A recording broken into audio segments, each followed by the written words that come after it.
I still remember the way the dining room felt that evening. Warm lights. Soft clinking of silverware. A table set too beautifully for a simple family dinner. And yet, something inside me felt cold. Maybe it was the silence. Maybe it was the way my daughter-in-law kept glancing at me, then quickly looking away. Or maybe it was the strange heaviness in my granddaughter's eyes, eyes that were far too young to carry worry. I was sitting at the end of the table, quietly folding my napkin, when she leaned close to me. Her hair brushed my arm. She pretended to reach for the salt shaker. And then, without anyone noticing, she slipped a small piece of paper under my hand. I opened it slowly, hiding it beneath the tablecloth.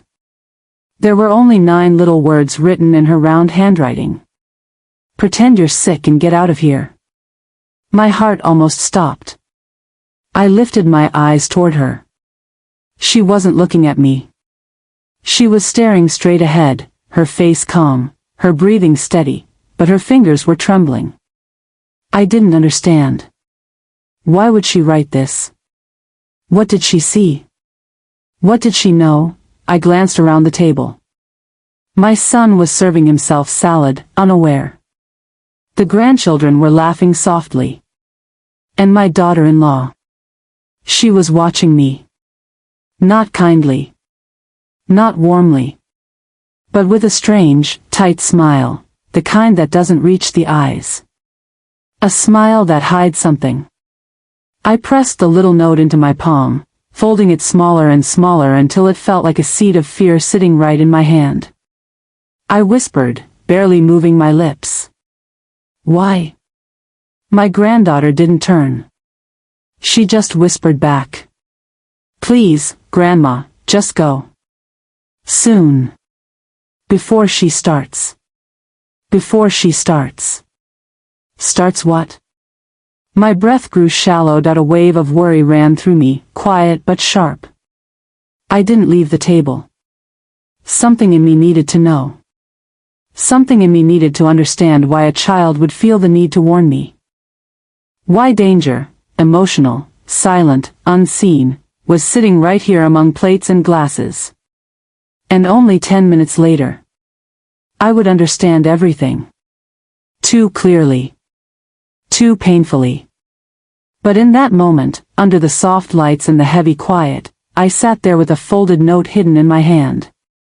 And a truth I was not ready to face waiting right across the table from me. The truth is, this dinner had been planned days ago, but I hadn't felt truly comfortable about it from the start. My son, Daniel, had called me with his usual gentle voice and said, "Mom, we're having everyone over this Sunday. Come early. We want you here." I smiled when he said it. He always spoke with warmth, even when he was tired. He had my late husband's voice, soft around the edges, like a blanket over a cold night. But the invitation hadn't come from him alone. I heard her in the background, my daughter-in-law, Emily. Her voice wasn't unkind, but it wasn't warm either. Just polite. Measured. Like someone checking off a box. "Make sure she comes on time," I heard her say. I tried not to think too much about it. She had never been rude to me directly, not in ways easy to point out. It was always small things. Little looks. Little sighs. Little reminders that this house wasn't mine, that I was a guest, that I should stay in my place. I tried to brush those thoughts away as the dinner day arrived. I got dressed slowly, choosing a soft blue scarf my granddaughter had bought me last year. She always picked nice colors for me, ones that made me feel lighter, younger. I arrived at the house with a tray of my homemade bread. Fresh, warm, wrapped in a clean towel. Bread I'd been making for 40 years. Bread my husband loved. Bread my son grew up eating.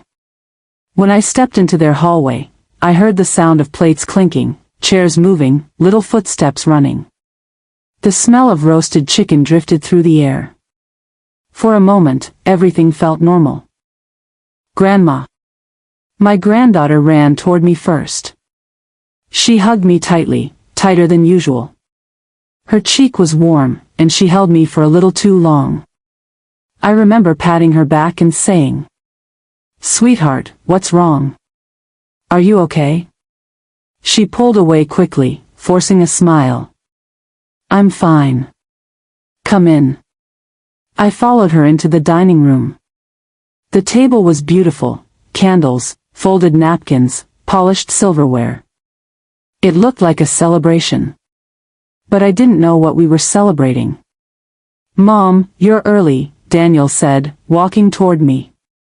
He kissed my forehead like he used to when he was little. For a moment, I felt myself relax. But then she walked in, Emily, wearing an apron and holding a serving bowl. She didn't smile at me. She didn't hug me. She didn't even greet me first. She looked at the bread in my hands and said, "Oh. You brought your bread again." Not rude. Not kind. Just, there. I forced a small smile. I thought everyone enjoyed it. "Oh sure," she said, turning away. "It's fine. Fine. Just fine." I placed the bread on the counter. I tried not to let her tone bother me. I told myself she was tired. Busy. Maybe stressed with preparing dinner. But as everyone got settled, I noticed something unusual. There were extra seats at the table. 3, to be exact. I asked softly, "Are we expecting guests?" My daughter-in-law said, "Yes. Some close family friends. You've met them before." I frowned. Had I? I couldn't recall. But I nodded politely, as I always did. The guests arrived soon after, 2 couples I barely knew, people who only visited during special occasions. They greeted me with polite smiles. I returned them with warm ones. I noticed, though, that Emily stayed close to them. Too close. Whispering, smiling, handing them drinks, as if she wanted them comfortably seated and on her side of things that it felt strange. I took my seat at the end of the table, the spot she always left for me, far from the center, far from the conversations. A quiet corner. A corner that reminded me I was not the heart of this home anymore. I was just a soft shadow sitting nearby. Everyone began talking, laughing, serving themselves. The candles flickered gently. Silverware tapped softly. And I observed them, as I always did, quietly, warmly, lovingly. But something kept tugging at me. Something I couldn't name. My granddaughter kept glancing at me. Not casually. Not lightly. But with intention. Every few minutes, her eyes darted toward me, checking, watching, worrying. At first I thought maybe she was just tired. Or maybe she was anxious about guests in the house. But then, something happened that made my heart shift. When Emily stood behind her chair, she paused. Her eyes scanned the table. Her chin lifted slightly. Her lips pressed into a thin line. It was the look of someone preparing to speak, to present something, to take control of a room. I didn't know why it unsettled me. But it did. I saw the way she placed her hand lightly on the back of Daniel's chair, like she was anchoring herself for something. The guests quieted a little, almost as if they were waiting for her. And in that moment, my granddaughter looked at me again. This time longer. Deeper. Her eyes were saying something. Something urgent. It was then she leaned in, pretending to reach for the salt, and slipped that small folded paper under my hand. I felt her fingers briefly touch mine. A trembling touch. A warning touch. I opened it beneath the table. Read those 9 words. Felt my stomach twist. I looked at her, silently asking. She whispered. "Please, Grandma. Trust me." I should have left then. I should have stood up, held my scarf, excused myself, and walked out the door. But I didn't. A part of me still believed nothing truly harmful could happen at a family dinner. I wanted to trust my son. I wanted to believe my daughter-in-law would not do anything to hurt me in front of others. I wanted to believe this was just my granddaughter being sensitive. But she wasn't. She wasn't wrong. She wasn't imagining anything. She knew. She had seen something. Heard something. Maybe even read something. And she tried to warn me. Quietly. Bravely. In the only way a child could. But instead of listening, I stayed. I stayed because I was a mother. And mothers always want to believe the best, even when their hearts whisper otherwise. I sat at that table, the note hidden in my palm, and watched the room settle into a warm, false calm. Not knowing that in just a few minutes, everything would change. Not knowing that Emily was preparing to do not one, but three things that would shake the ground beneath me. She would stand up and publicly blame me for something I did not do. She would announce a plan to sell my home and belongings, claiming it was for my own good. She would say hurtful things about my place in the family, words sharp enough to scar. And all of it, was moments away. The first sign that something was wrong came quietly, almost too quietly. Emily straightened her posture, took a slow breath, and tapped her fork lightly against her glass. A delicate, pleasant sound, yet it felt like a warning bell inside my chest. Everyone turned toward her. She gave a polite smile to the guests first, not to the family. Then she looked at Daniel. Then, finally, at me. I felt the note inside my closed hand. My granddaughter's warning sat there, trembling with my pulse that I tried to smile back, but something inside me had already curled in fear. "Thank you all for joining us tonight," Emily began. Her voice was smooth, practiced, the way someone speaks when they're preparing for a speech. The guests returned her smile. Daniel nodded. The children kept eating, unaware. I kept my gaze steady, even though my palms were growing cold. "I've been wanting to talk about something important," she continued. "And I felt tonight, with all of you here, is the perfect moment." Perfect for whom? Perfect for what? Her eyes glided around the table again. When they finally landed on me, I felt something shift in the room, a tiny, invisible drop in warmth. I knew this look. I had seen it before. Not on her face, but on faces long ago, when people decided they were done hiding their frustrations. I took a sip of water to calm my throat. It did not help. Emily folded her hands neatly on the table. She was smiling, but it was the kind of smile that hides sharp edges underneath. "I want to address something," she said, "that has been affecting our home. Something that has caused complications." Complications. The word struck me harder than she could ever know. My granddaughter's leg was bouncing quietly. A nervous, desperate rhythm. Her eyes stayed fixed on her plate. She already knew what was coming. Daniel looked slightly confused. He had no idea this was happening, not yet. He trusted her completely, maybe too completely. His world was gentle. He believed things were always more innocent than they really were. I envied him for that. Emily cleared her throat. "I'm going to be honest," she continued, "because sometimes honesty is the only way to solve things." Her tone was soft, almost sweet, but every word felt colder. I didn't breathe. She turned slightly toward the guests, as if preparing witnesses. Then she turned back toward me. "This is about you," she said. The room became very still. I felt my heart slow, then race, then slow again, as if it couldn't decide how to protect me. Daniel frowned. What are you talking about?" She held up a hand gently, not rudely, but firmly enough to silence him. "Please," she said. "Let me finish." The guests shifted in their seats. The children stopped talking. My granddaughter clenched her jaw so tightly her chin trembled. Then Emily began.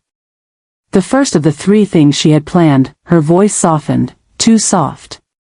"Over the last few months," she said, "there have been several situations in the house that have caused stress. Emotional stress. Some financial stress too." I blinked. Financial? Emotional? I stayed silent. "And I know we've tried to stay patient," she added, glancing at Daniel, "but these things have continued." She was weaving a story, slowly, calmly, carefully. Then she looked directly at me. Right into my eyes. "For example," she said, "I know you told everyone that you didn't use the emergency credit card last month." My heart froze. "I didn't," I whispered before I even realized the words had left my mouth. My hands were trembling, but I kept them hidden under the table. She tilted her head, a gesture of controlled sympathy. "Mom," she said softly, "we found the receipt in your bag." I felt heat rush into my face. Not because it was true, but because of how confidently she said it. "Emily," I whispered, "I didn't." She interrupted gently. "I'm not angry. Truly. But we can't ignore these things anymore." Daniel finally stepped in. Mom wouldn't do that." "Maybe you're misremembering." "I'm not," she said. Her voice stayed soft, but the firmness grew sharper. "She used it. And she also misplaced the house keys last week. And she left the stove on 2 days ago." My breath caught. I hadn't done any of those things, not one. My granddaughter shot up in her chair a little. "That's not true," she said, voice quivering. Emily's tone changed, lightly, but enough to silence the child. "Sweetheart. I know you love your grandma. But you're young. Sometimes you don't notice everything." My granddaughter's eyes burned. She opened her mouth to speak again, but Daniel gently placed his hand over hers. "Let me handle this," he whispered. Emily continued, calm as a whisper. "These things are not accidents anymore. They're patterns. And they've put us, and the children, at risk." Patterns. At risk. The accusations were spoken so smoothly, so convincingly, that even I felt a sting of doubt, a horrible, unfamiliar sense of being lost. The guests exchanged quiet glances. Confused. Unsure. Curious. But Emily wasn't finished. "We have tried to be patient," she said. "But I'm not sure how we can move forward unless we acknowledge what's happening." I felt the weight of the entire room press against me. Each pair of eyes, some kind, some cautious, some simply curious, waiting for me to defend myself. My throat tightened. "Emily," I said gently, "I did not do those things. Not one of them." She sighed softly, the sigh of someone trying to be patient with a child.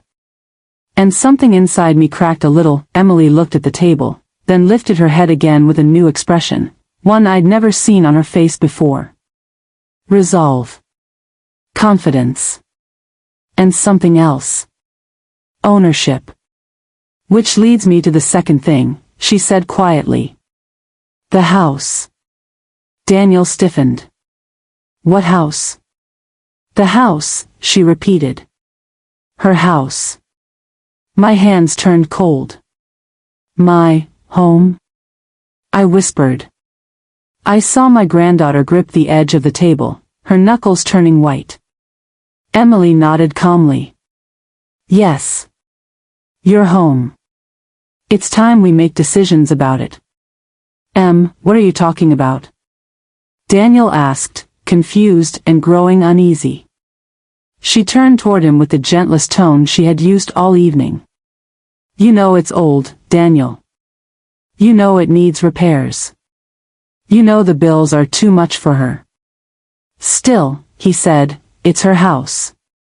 Emily swallowed, her jaw tightening only slightly. Not if she can't manage it anymore. The room had gone silent. Even the candles seemed to grow still. I felt the words hit me like a slow, deep shock. Not a sudden blow, but something heavier. The realtor called me back today, Emily continued. And he said we could list it as early as next week. The table shifted. People exchanged glances. Daniel's mouth fell open. He stared at her, betrayed, confused, blindsided. You did what? He whispered. She didn't flinch. I took care of it. Because it needs to be done. She can't live alone anymore, and she can't stay with us either, not safely. My breath stopped. Not stay with us. Not safely. It was the slow removal of a person, disguised as responsibility. My granddaughter whispered sharply. You can't sell her home. Grandma loves her home. Emily turned, her face softening again. Sweetheart, sometimes adults have to make hard choices. My granddaughter's voice broke. This is not a hard choice. This is mean. Emily inhaled, patience thinning. Please lower your voice. The child lowered her eyes, but she did not lower her heart. Daniel looked shattered. Honey, he said quietly, you should have talked to me. I'm talking to you now, she replied then. As if everything she had said wasn't enough. She took a breath, lifted her chin, and delivered the words that pierced deeper than anything that came before. I love your mother, she began, as if preparing a eulogy. But we all know she doesn't really belong in this household anymore. My pulse stopped. Daniel whispered, Emily. She continued gently. She's not contributing. She's taking space. Taking time. Taking energy. We have children to think about. We have a life to manage. Each sentence was like a soft knife, the kind that cuts without drawing blood. She's not central to this family, she added. The truth is, she's become more of a burden than a blessing. There it was. The quiet cruelty. The hidden truth behind her calm eyes. The thing my granddaughter had sensed long before I did. A burden. Not central. Not belonging. My granddaughter pushed her chair back, a sudden, scraping sound. Tears filled her eyes. Don't talk about my grandma like that, she shouted, voice breaking. Emily's composure slipped only for a second, her eyes flashing irritation, but she caught herself quickly. Sit down, she said firmly. The child didn't move. Her little hands shook with anger and heartbreak. Daniel stood up slowly, placing a steady hand on their daughter's shoulder. Enough, he said, his voice low. But Emily wasn't done. She pressed her fingertips together, inhaling deeply as if she were the one being mistreated. I'm sorry, she said to the table, but someone has to say these things. We can't keep pretending everything is fine. The room stayed painfully still. My breath trembled. My hands rested in my lap, palms open, empty, the note still crumpled between my fingers. And in that moment, I realized something. This wasn't a sudden attack. It wasn't something she decided tonight. This dinner. These guests. This speech. It had all been planned.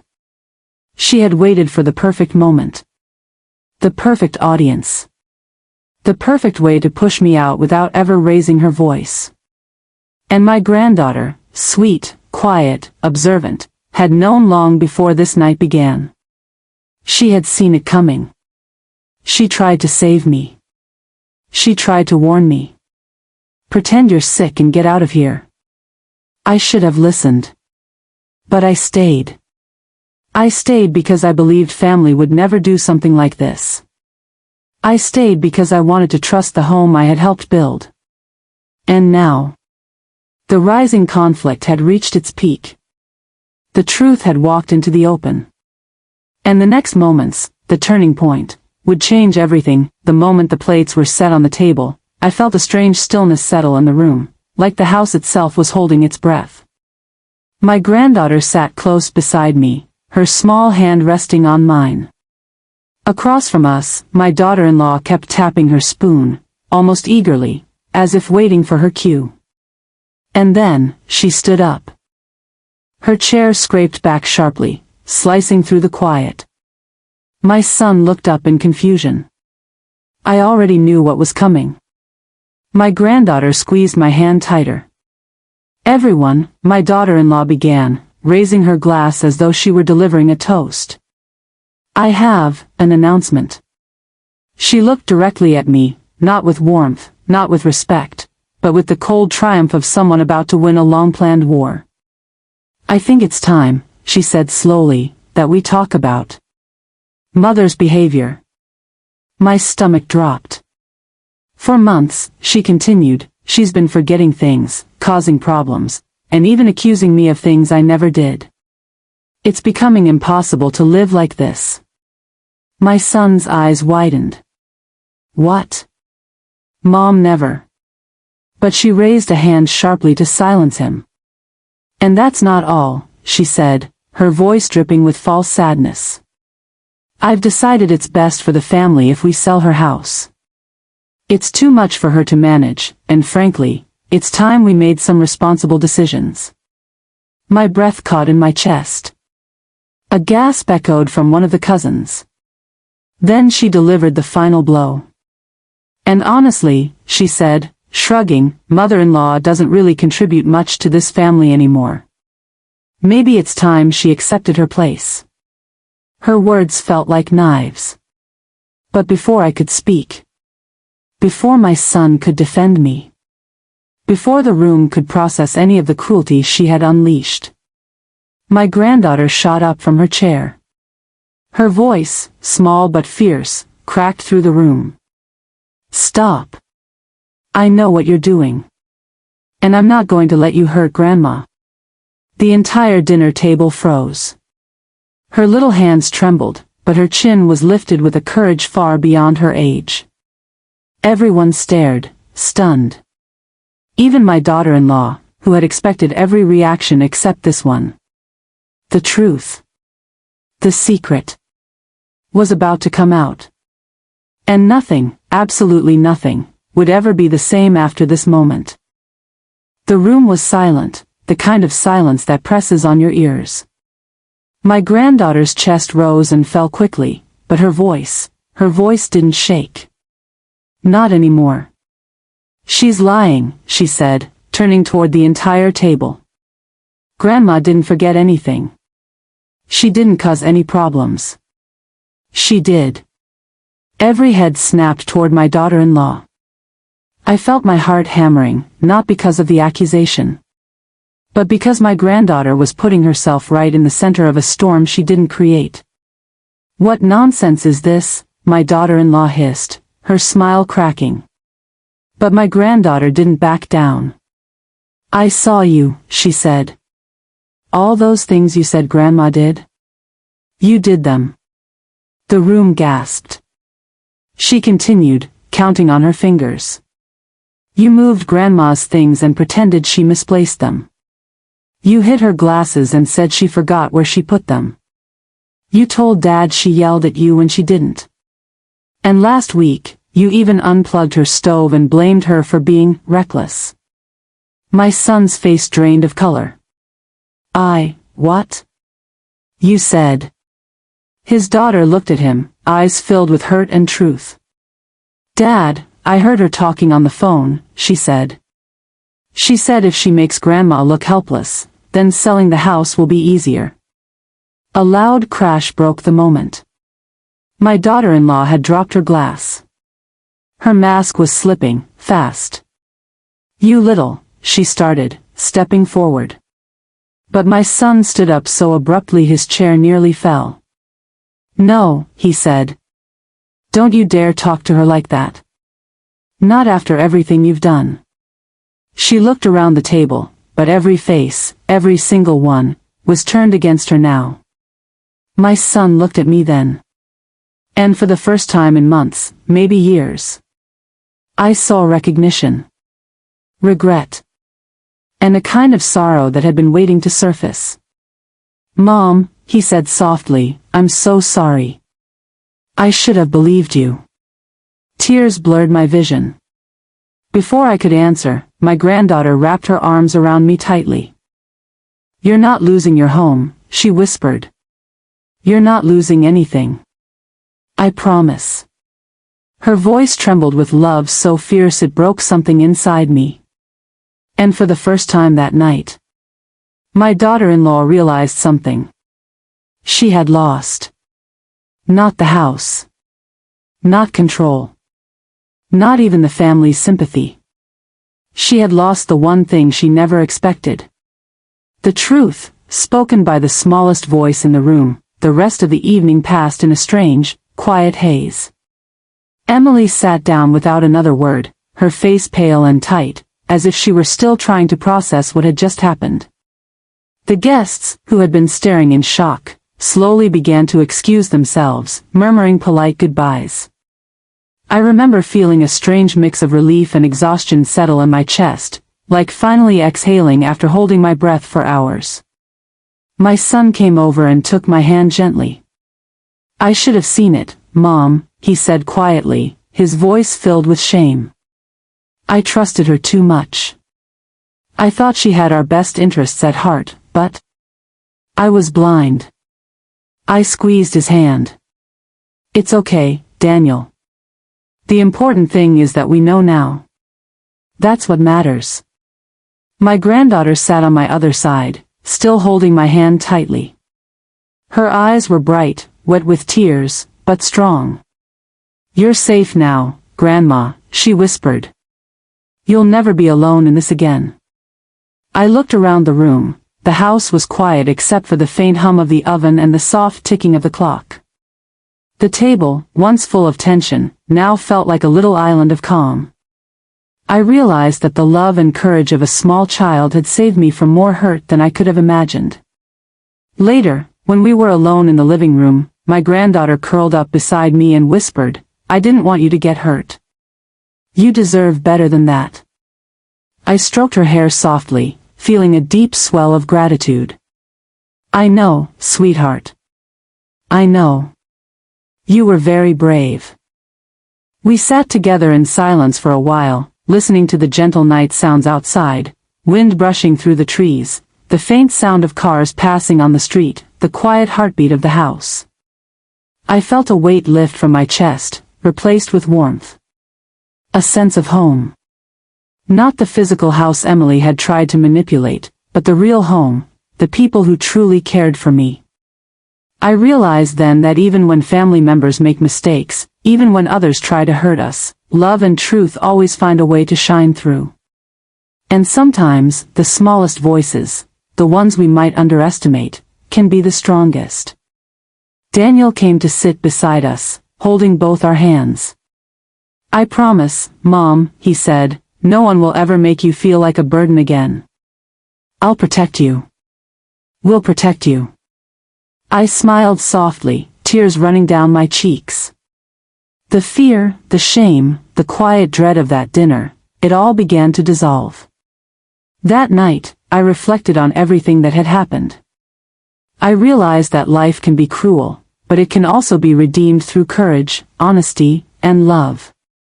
I had been blind to some truths about people close to me, but I had also learned to trust intuition, to listen to the voices that care about us, and to protect what truly matters.